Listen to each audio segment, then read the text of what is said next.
Welcome to Compact History from compacthistories.com, where we explore the stories, events, and moments that shaped the world. In short, bite-sized episodes.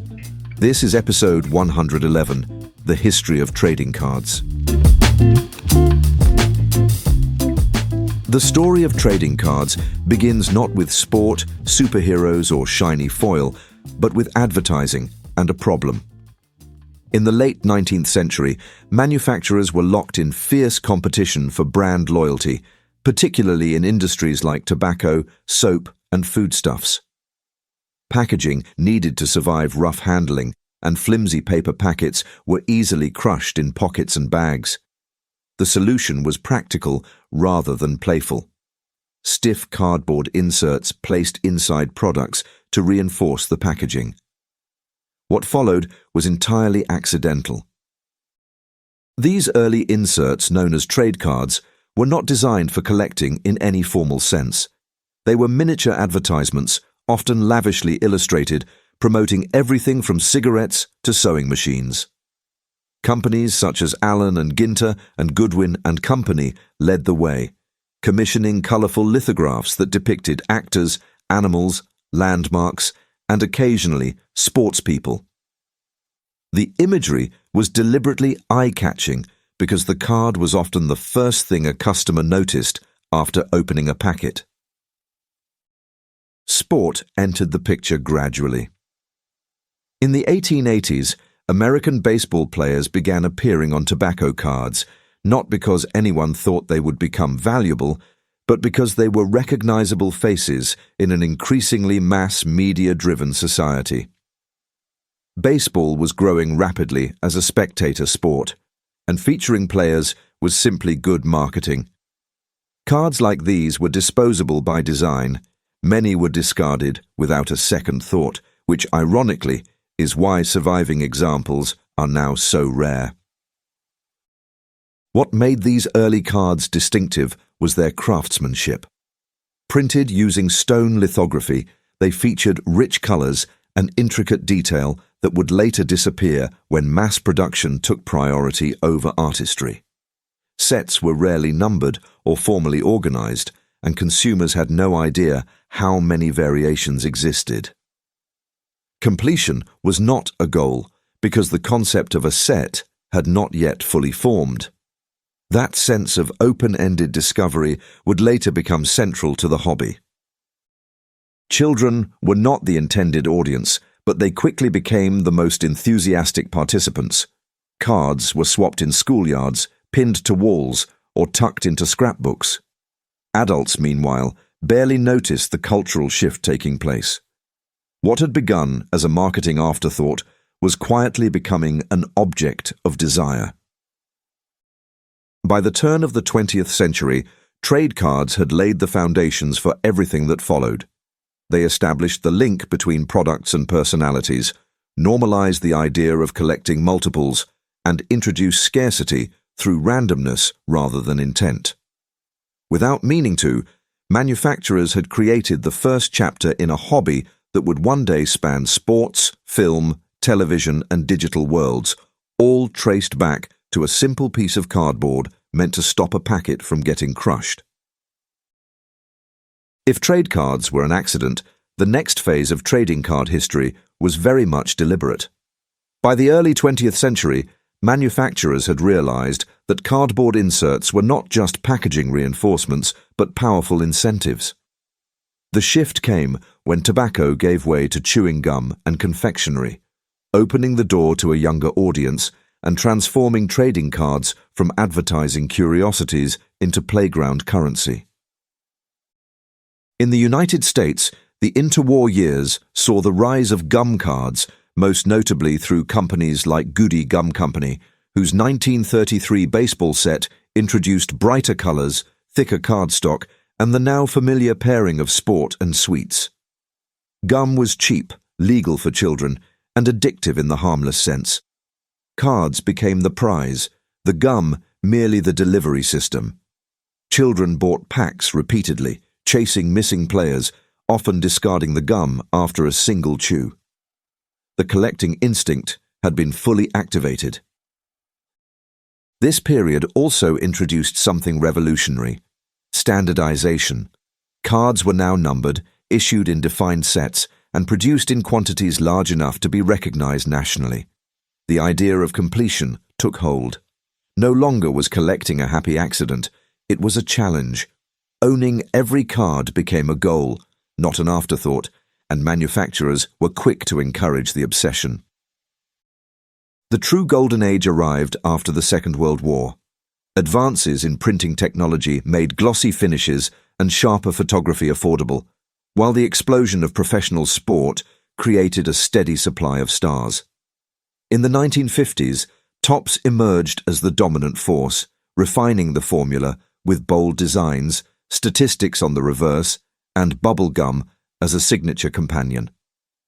Cards were now both entertainment and information, teaching children player names, teams, and numbers long before television coverage was universal. This era cemented trading cards as a cultural fixture. Children organized cards in shoeboxes and binders, argued over condition without fully understanding it, and learned early lessons in value, fairness, and regret. Creased corners were a tragedy. Doubles were bargaining chips. Favorite players were treasured regardless of rarity. Importantly, the audience had expanded beyond children. Nostalgia began to creep in as adults remembered cards from their youth, quietly saving a few rather than throwing them away. Without anyone quite noticing, trading cards had crossed a threshold. They were no longer disposable novelties. They were objects worth keeping. By the end of the 1950s, the blueprint was complete. Packs, gum, numbered sets, star players, and a sense of pursuit had all fallen into place. The hobby was no longer accidental. It was mainstream, organized, and ready for its next transformation. By the 1960s, trading cards were no longer content to live solely in the world of sport. The formula had proven itself with cheap packs, familiar faces, and the thrill of the unknown, and it was only a matter of time before entertainment franchises stepped in. What followed was an explosion of subject matter that reshaped the hobby and widened its appeal far beyond baseball diamonds and football pitches. Film and television were the natural next step. As pop culture became more visual and globally shared, trading cards offered a way to own a small, tangible piece of the stories people loved. Early television-themed sets paved the way, but the real shift came when science fiction and fantasy entered the frame. The release of Star Wars trading cards in the late 1970s marked a turning point. These cards were no longer just merchandise. They were extensions of the story itself, complete with scenes, characters, and cliffhangers printed on the reverse. For many fans, the cards were a first exposure to characters they had missed on screen. Comics followed a similar trajectory. Superheroes were ideally suited to the format, instantly recognizable, endlessly varied, and already collectible in another medium. Companies licensed characters from publishers like Marvel Comics, producing sets that appealed to both young fans and older collectors who appreciated the artwork. Unlike sports cards, which were tied to real-world performance, these cards offered timeless appeal. A superhero never retired, and a monster never aged out of relevance. Not all expansions were wholesome. In the 1980s, parody and provocation entered the hobby with sets like Garbage Pail Kids, which gleefully offended parents while delighting children. These cards proved that controversy could drive demand just as effectively as hero worship. They also showed that trading cards could comment on culture, not just reflect it. Mascots and brands soon joined the mix. From cartoon characters to breakfast cereal icons, anything recognizable could be turned into a collectible. The line between advertising and entertainment blurred once again, echoing the hobby's origins in trade cards, but now with intent rather than accident. This diversification fundamentally changed how trading cards were perceived. They were no longer tied to a single interest or demographic. A collector might chase footballers, film characters, comic heroes, or grotesque caricatures, sometimes all at once. The hobby had become modular, adaptable, and deeply intertwined with popular culture. By expanding beyond sport, trading cards ensured their own survival. When one category dipped in popularity, another could rise to take its place. Heroes, monsters, and mascots didn't just broaden the audience, they future-proofed the hobby, turning it into a reflection of whatever the culture cared about next. As trading cards diversified, something else began to crystallize alongside them: the idea that not all cards were equal. By the late 1970s and into the 1980s, collecting was no longer just about ownership. It was about condition, scarcity, and status. The casual joy of opening packs slowly gave way to a more analytical mindset, one that treated cards less like toys and more like artifacts. Condition became the obsessional center of the hobby. Corners, edges, surface gloss, and centering, details most children had happily ignored for decades, suddenly mattered enormously. A card kept loose in a pocket was no longer charmingly worn, it was ruined. This shift was fueled by the growing secondary market, where collectors realized that two identical cards could be worth wildly different amounts depending on their state of preservation. Mint condition was no longer a description, it was a promise. Scarcity, meanwhile, took on a new importance. Earlier eras had produced rarity by accident. Cards were lost, damaged, or thrown away. Now scarcity was being engineered. Short print runs, regional exclusives, and limited releases introduced artificial rarity into the system. Manufacturers realized that perceived value could be increased simply by making fewer cards available or by making some harder to find than others. The chase intensified, and so did the emotional investment. This growing seriousness led to the professionalization of the hobby. Price guides emerged, most famously from Beckett, giving collectors a shared reference point for value. For the first time, prices were standardized, debated, and tracked over time. Cards could now be discussed in financial terms without sounding ridiculous. The hobby had acquired its own economy. Grading services pushed this evolution even further. Companies like Professional Sports Authenticator, PSA, introduced numerical grading systems that promised objectivity. Cards were sealed in protective cases, authenticated, and assigned scores that could dramatically affect their market value. A card was no longer just owned, it was certified. Trust, once based on reputation and personal judgment, was outsourced to third parties. With this came a subtle but profound change in behavior. Collectors began to buy cards not to enjoy them, but to preserve them. Packs were left unopened, gloves were worn. The thrill of handling gave way to the discipline of protection. For some, this represented maturity. For others, it marked the loss of something playful.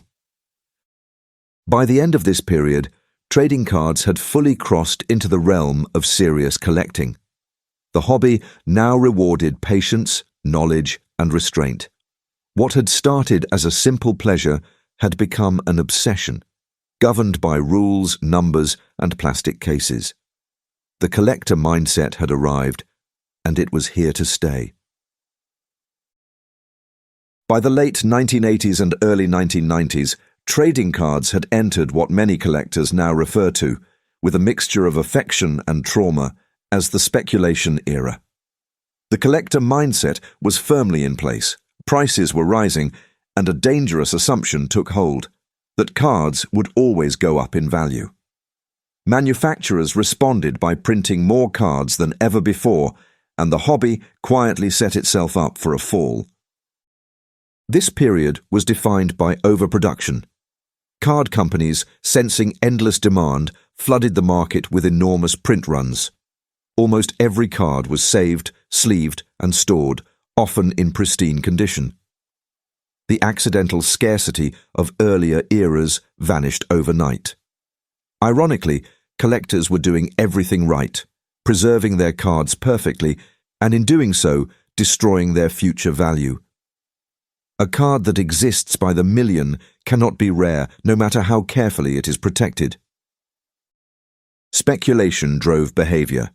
People bought cases rather than packs, chasing perceived future paydays rather than enjoyment. Card shops multiplied, price guides became gospel, and conversations shifted from favorite players to return on investment. Children learned the language of markets early. Adults convinced themselves they were investing rather than indulging. The line between hobby and hustle blurred beyond recognition. Then the bubble burst. By the mid-1990s, prices collapsed as reality caught up with optimism.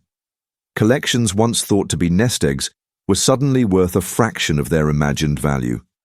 Shops closed, casual collectors drifted away. For many, the crash felt like betrayal, as if the hobby itself had broken an unspoken promise. Yet, this period also planted the seeds of recovery. Innovation emerged as a survival strategy. Companies experimented with premium products, limited runs, and higher quality materials. The launch of brands like Upper Deck signaled a shift towards sharper photography, holograms, and anti-counterfeiting measures. Instead of printing endlessly, manufacturers began to emphasize differentiation. The introduction of inserts changed everything. Autographs, memorabilia cards, and numbered parallels reintroduced genuine scarcity, this time by design rather than accident. Opening packs became exciting again because not every card was meant to be equal. The chase returned, but with clearer boundaries. Perhaps most importantly, the crash forced collectors to recalibrate their expectations. The idea that every card was an investment faded. Enjoyment, nostalgia, and personal connection regained importance. Cards could still be valuable, but value was no longer guaranteed, or even the point. By surviving its own excesses, the trading card hobby matured. It learned painfully that unchecked speculation leads to collapse, but that reinvention is always possible. Out of the wreckage of overprinted cardboard came a leaner, more self-aware hobby, ready to evolve again rather than repeat the same mistake. In the 21st century, trading cards have done something quietly remarkable. Rather than fading into nostalgia, they have adapted, expanded, and in some cases gone entirely virtual. The modern hobby sits at an unusual crossroads, part childhood memory, part luxury market, and part digital experiment, all coexisting in ways that would have been unthinkable a few decades earlier. Physically, cards have never been more elaborate. Premium releases now feature thick stock, metallic finishes, embedded memorabilia, and low serial numbers designed to emphasize exclusivity. Autographs are no longer novelties, they are expected. Some cards resemble miniature art objects rather than mass-produced items, aimed squarely at adult collectors with disposable income rather than children trading in playgrounds. Packs are more expensive, but they promise drama, the possibility of a life-changing pull wrapped in layers of foil and suspense. At the same time, the hobby has embraced digital collecting. Online platforms offer virtual packs, animated cards, and blockchain-backed ownership.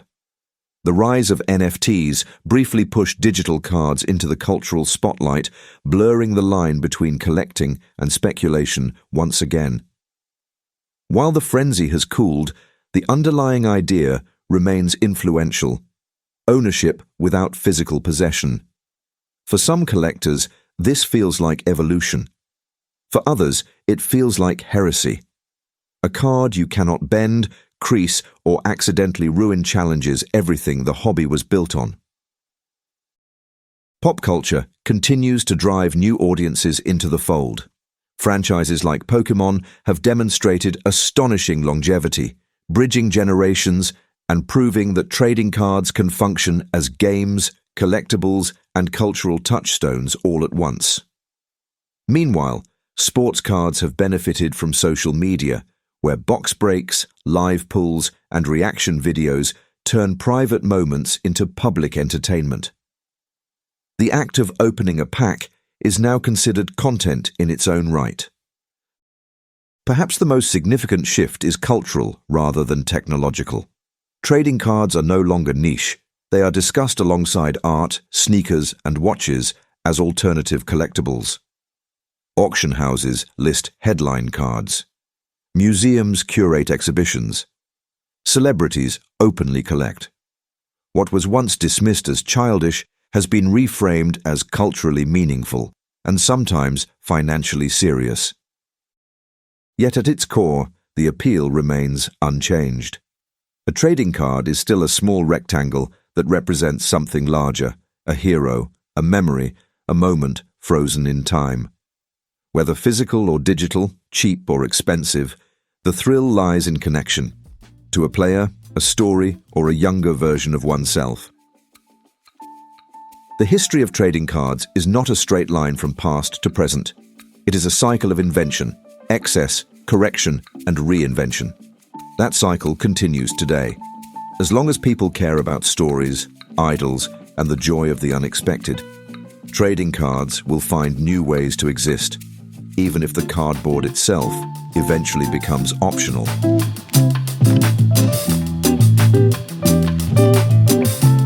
That brings us to the end of this episode of Compact History, part of the Compact Histories Network.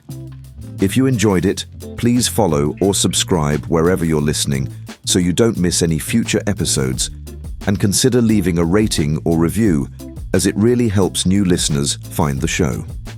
You can find more episodes at compacthistory.com, where you can also explore our other podcasts covering biographies, warfare, disasters, mysteries, and true crime.